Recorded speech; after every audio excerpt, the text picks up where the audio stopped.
إن الحمد لله نحمده ونستعينه ونستغفره ونعوذ بالله من شرور أنفسنا ومن سيئات أعمالنا. من يهده الله فلا مضل له ومن يضلل فلا هادي له. أشهد أن لا إله إلا الله وحده لا شريك له وأشهد أن سيدنا محمدا عبده ورسوله لا نبي بعده.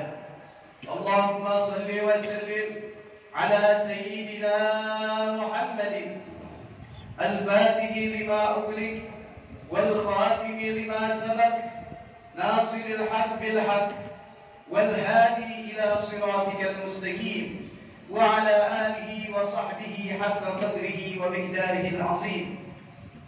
أما بعد عباد الرحمن، فإني أوصيكم ونفسي بتقوى الله المنان القائل في كتابه الكريم: يا أيها الذين آمنوا اتقوا الله حق تقاته ولا تموتن إلا وأنتم مسلمون. معاشر المسlimin rahimakumullah. Ramadan yang tengah kita masuki sudah hampir penghujung perjalanan. Sejak awal malam Ramadan, sebagian masjid dan musola melaksanakan kegiatan berupa tadarus Al-Quran. Pagi dan malam lantunan firman Allah Subhanahu wa Ta'ala mengalun lewat pengeras suara, dibaca secara bergantian oleh muslimin dan muslimat secara terpisah. Sebuah tradisi yang baik dan perlu ditingkatkan agar menjadi lebih baik. Syekh Muhammad Ali As-Sabuni dalam bukunya At-Tibyan fi Ulumil Quran mengutip ucapan Ibnu Taimiyah perihal kewajiban seorang muslim terhadap Al-Quran.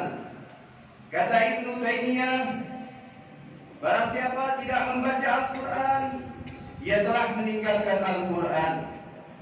Barang siapa membaca Al-Quran namun tidak merenungi kandungan-kandungan maknanya, berarti ia juga telah meninggalkan Al-Quran.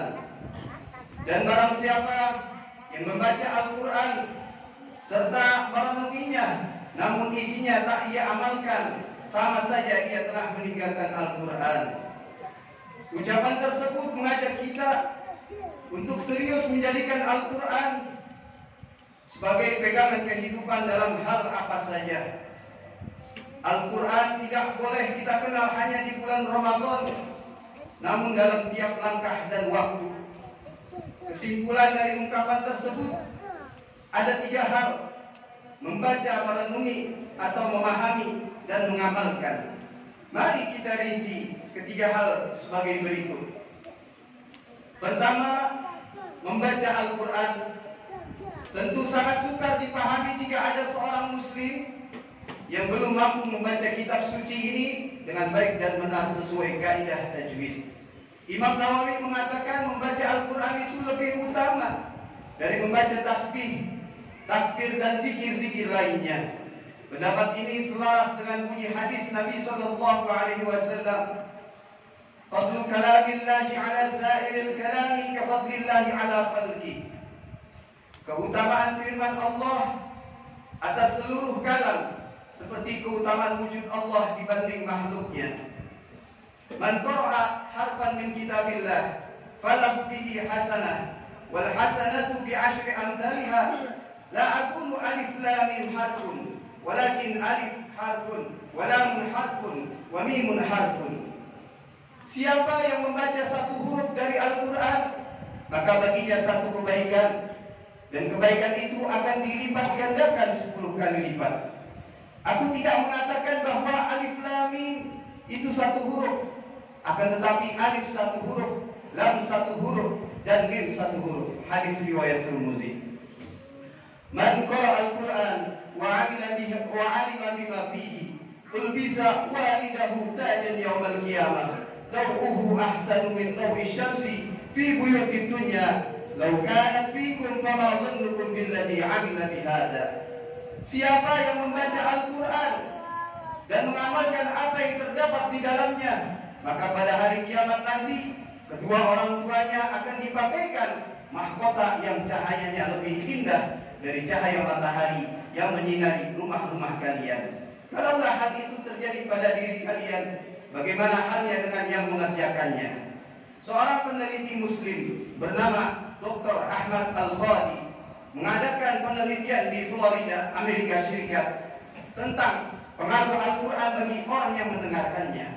Penelitian dilakukan dengan membacakan potongan ayat Al-Quran kepada 3 kelompok, yaitu kelompok muslim yang bisa berbahasa Arab, kelompok muslim yang tidak bisa berbahasa Arab, dan kelompok non-muslim yang tidak bisa berbahasa Arab.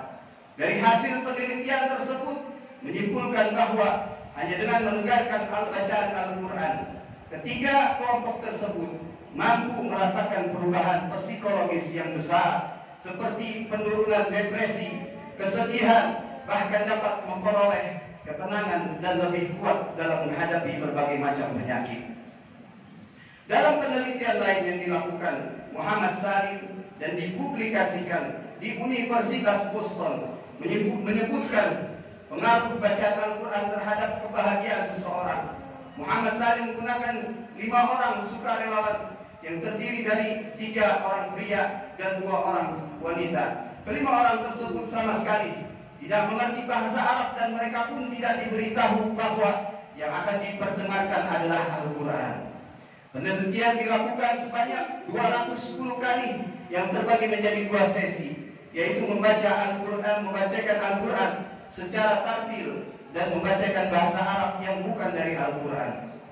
Dari hasil penelitian tersebut diperoleh kesimpulan bahwa responden mendapatkan ketenangan sampai 65% ketika mendengarkan bacaan Al-Quran dan mendapatkan ketenangan 35% ketika mendengarkan bahasa Arab yang bukan dari Al-Quran. Jika lewat mendengarkan bacaan Al-Quran bisa mengirim pesan kebahagiaan, ketenangan dan kesejukan dalam jiwa, apalagi jika kita rutin menjadi orang yang membacanya setiap hari. Kaum muslimin yang berbahagia. Kedua, merenungi makna dan isi kandungan Al-Quran. Saat kita telah mampu membaca Al-Quran, maka di tingkat selanjutnya adalah memahami dengan sebaik-baiknya. Upaya memahami ini penting ditekankan supaya ia menjadi sumber utama dalam mengambil kebajikan di segala situasi. Allah Subhanahu wa taala berfirman, "Afala yatadabbaruna al-Qur'ana am 'ala qulubi aqfaluha?" Yang artinya, maka apakah mereka tidak memperhatikan Al-Quran ataukah hati mereka terkunci? Quran Surat Muhammad ayat 24. Ayat ini menjadi sindiran kepada kita. Apakah hati telah begitu mengeras, tertutup oleh kekomahan sehingga enggan dan tidak mau berusaha untuk merenungi kandungannya, saling menyuruh dalam kebaikan dan mencegah dari kemungkaran seperti yang tertera di dalam Al-Quran. Dengan merenunginya kita dapat mengenal kebenaran, lalu kita ikuti dan mengetahui kebatilan, lantas menjauhinya. Dengan memahaminya kita dapat mengetahui mana kesesatan dan petunjuk yang benar. Jemaah salat Jumat yang dirahmati Allah Subhanahu wa taala. Yang terakhir, yaitu yang ketiga, mengamalkan dalam kehidupan sehari-hari. Belum cukup kemampuan memahami tanpa dibarengi usaha pengamalan. Sebagai kitab Allah Subhanahu wa taala, Al-Quran wajib diamalkan di tiap rumah, kantor, tempat pendidikan dan di semua lingkup kehidupan kita. Kita harus berusaha mengamalkan ajaran dan hukumnya. Rasulullah sallallahu alaihi wasallam bersabda, "Man qara'a al-Quran yaqumu bihi ana al-laili wan nahari yuhillu halalahu wa yuharrimu haramahu, harramallahu lahmahu wa damahu 'ala an-nar wa ja'alahu rafiqa safaratil kiram al-bararati hatta idza kana yaumul qiyamati kana al-Quran lahu hujjah." Siapa yang membaca Al-Quran di mana ia membacanya pada waktu sholat, di tengah malam dan di siang hari, ia menghalalkan halalnya dan mengharamkan haramnya, maka Allah haramkan daging dan darahnya terkena api neraka, serta menjadikannya teman pendamping para malaikat yang mulia dan baik. Kelak pada hari kiamat, Al-Quran akan menjadi hujjah, pembela untuknya. Hadis riwayat Tabrani. Pertanyaannya sekarang adalah, kapan kita akan mengamalkan Al-Quran jika kita tidak memahami dan merenungi kandungannya? dan kapan kita akan memahaminya, sementara masih banyak di antara diri kita yang belum mampu atau tidak mau membaca Al-Quran dengan baik dan benar. Barakallahu li wa lakum fil Qur'anil azim wa nafa'ani wa iyyakum bima fihi minal ayati wa dzikril hakim wa taqabbala minni wa minkum tilawatahu innahu huwas samiul alim. Aqulu qawli hadha wa astaghfirullaha li wa lakum wa lisairil muslimin wal muslimat wal mu'minin wal mu'minat fastaghfiruhu innahu huwal ghafurur rahim.